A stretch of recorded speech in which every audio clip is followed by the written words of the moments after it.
एक और चीज़ अक्सर लोग कहते हैं, मेरा भी यही एक्सक्यूज़ होता था कि जी टाइम कहाँ है? कब पढ़नी है? सारा दिन तो ऑफ़िस में होते हैं, ऑफ़िस से थके आ रहे आए, स्कूल कॉलेज से बच्चे कहते हैं थके आ रहे, कब पढ़ना है एंड ऑल दैट थिंग। तो इसका मैंने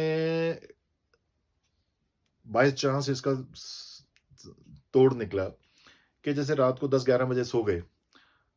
अगर देखिए 12-1 बजे सोएंगे फिर तो नेचुरली यू आर फजूल की चीज़ों में लाइफ में एक तो जो है TV is an idiot box इसीलिए कहा जाता है।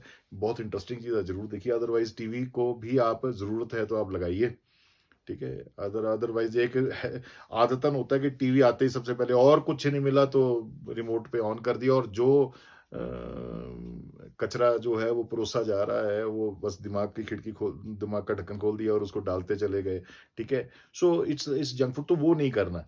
देखिए कुछ तो करना पड़ेगा। आप ये कहें जी कि लाइफ़ में कुछ भी जो आप वो कर रहे हैं, आप वो भी करते रहें, गुड, बैड, अगली, और फिर भी आपका कोई टाइम तो देखिए वही 24 घंटे, उसमें 8 घंटे आपने सोना है, आपको आराम चाहिए, तो ऐसा हो नहीं सकता। तो 10-11 बजे अगर आप सो जाएँगे, आप मैंने नोट किया है कि सुबह ना नींद 6 बजे लगभग खुल जाती है। और जहाँ सोते हैं कि आप पर्दा हटा के थोड़ा सोइए कि इन द सेंस कि धूप आए सुबह तो पहली रोशनी के साथ आपकी नींद खुल जाए।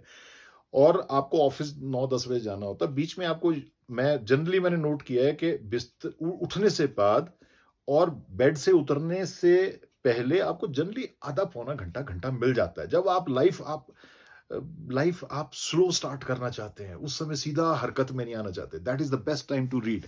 और उस समय किताब जो है जनरली मेरे साथ ऐसा होता है कि सुबह जब आँख खुलती है, लगभग बायोलॉजिकल क्लॉक है, लगभग 6 बजे न नींद खुल जाती है और 7 सवा 7 से पहले मेरे पास टाइम ही टाइम होता है।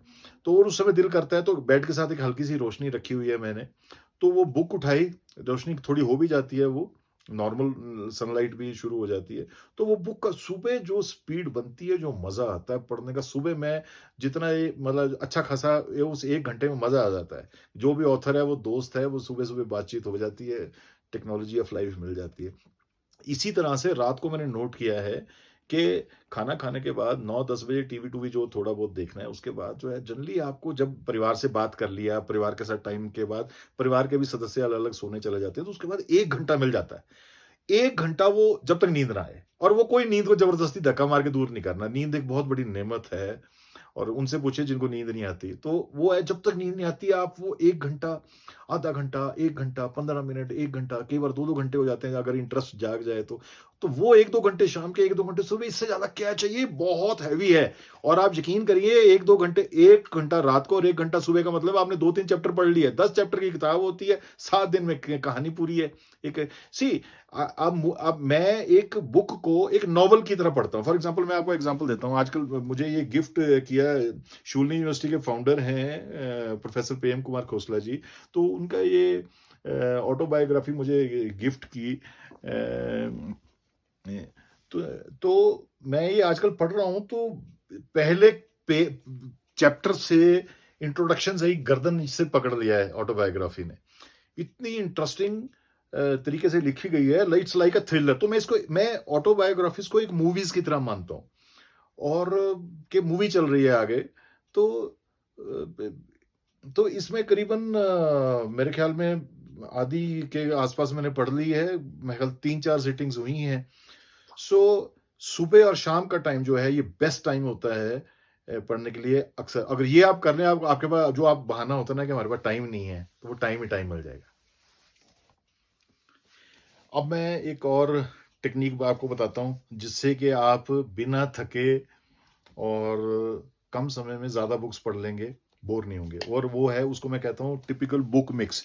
ये मैं एग्ज़ाम्पल से समझाता हूँ। इस समय कोई 5-6 किताबें आजकल मैं पढ़ रहा हूँ, जो कि पैरेलल पढ़ रहा हूँ। आप कहेंगे पैरेलल कैसे? अब जैसे आप मान लीजिए वही मैंने एग्ज़ाम्पल दिया, चाय पी रहे हैं, आपको बीच में आपका दिल किया है कि आपने चिप्स खा लिए, बीच में उसका चिप्स के बाद आपने मीठा खा लिया, मीठे के बाद आपने बिस्किट खा लिया, बिस्किट के बाद उससे क्या है, वरना एक ही चीज़ खाएँगे, जीभ जीभ का स्वाद बैठ जाएगा, आप ज़्यादा देर तक खा नहीं पाएँगे। Suppose you want to enjoy, so आपके पास खाने के लिए काफ़ी चीज़ें होती हैं।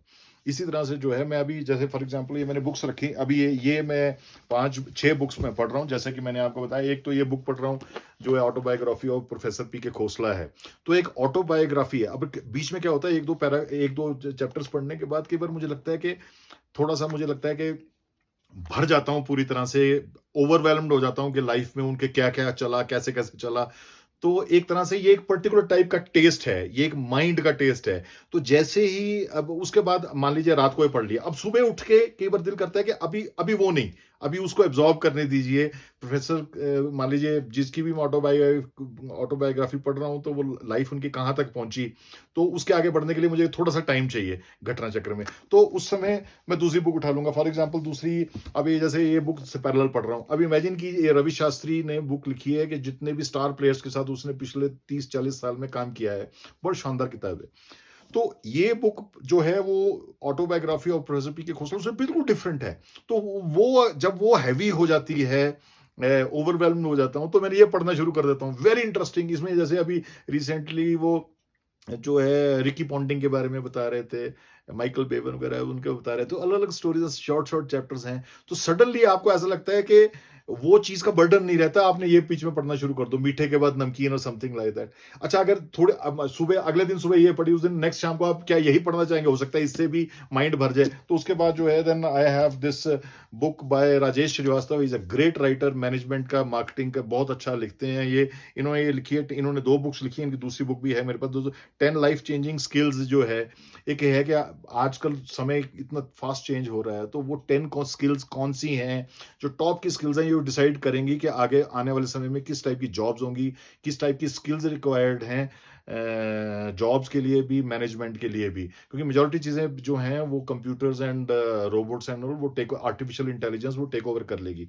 सो ये बुक मैं पढ़ रहा हूँ। अब ये रवि शास्त्री की उस किताब से और प्रोफेसर पी के खोसला की ऑटोबायोग्राफी से बिल्कुल डिफरेंट है। तो इससे क्या है कि वो माइंड थकता नहीं है, माइंड को चेंज चाहिए होता है। आपने अगर शोले फ़िल्म देखी हो, तो बीच में उसमें ऐसे एक्शन के सीन है, बीच में अचानक कॉमेडी आ जाती है, बीच में ट्रेजेडी आ जाती है, बीच में रोमांस आ जाता है, तो टोटल जो है एक के बाद आगे उसके बाद फिर ट्रेजेडी आ जाती है, एक्शन आ जाता है। सो माइंड हैक्स हैं ये। तो अलग-अलग टेस्ट अगर माइंड को आता रहेगा, तो माइंड कभी थकता नहीं है और काफ़ी लंबे समय तक एन्जॉय कर सकता है वो चीज़ें। अब अगर इसके बाद जो है, फॉर एग्ज़ाम्पल ये गैरी कस्परोव की किताब है डीप थिंकिंग। इसमें आर्टिफिशियल इंटेलिजेंस के बारे में और चेस को इतने बड़े शानदार तरीके से इंटरट्वाइन करके इसने समझाया है। कमाल की किताब है। और ये रवि शास्त्री की किताब और वो मैनेजमेंट की किताब और ऑटोबायोग्राफी टोटली डिफरेंट है। फिर इसमें भी जब हो जाता है, तो उसके बाद जो है राकेश ओम प्रकाश मेहरा की ये किताब है। इसमें उसने रंग दे बसंती की जब उसने शूटिंग हो रही थी, उसकी पूरी कहानी और वो सब लिखा है। टोटली डिफरेंट फ्लेवर है। आप देखिए ना कि कितने अलग-अलग ट्रेफिड, कितने अलग-अलग पकवान हैं, कितने अलग-अलग मीठे व्यंजन हैं, वो चीज़ें। अब ये करने के बाद ये जो है सद्गुरु की किताब है, जग सद्गुरु जग्गी वासुदेव की, अब ऑन द डेथ। सो एक डेथ के ऊपर इतना कुछ लिख सकता है इंसान। ही is a big mind, so he is, तो इसका अलग ही टेस्ट है। अब ये टेस्ट खत्म होते ही अगर आप फिर से आप ये किताब पढ़ेंगे, तो आप सोचिए कि आप फिर नहीं थकेंगे। उसके बाद आप ये किताब पढ़ेंगे। So what I mean to say is कि have a good book, interesting mix of books around you. तो मैं तो कहता हूं 5 किताबें इकट्ठे पढ़ने से आपकी स्पीड कम नहीं होगी, आपकी स्पीड 5 गुना ज्यादा हो जाएगी।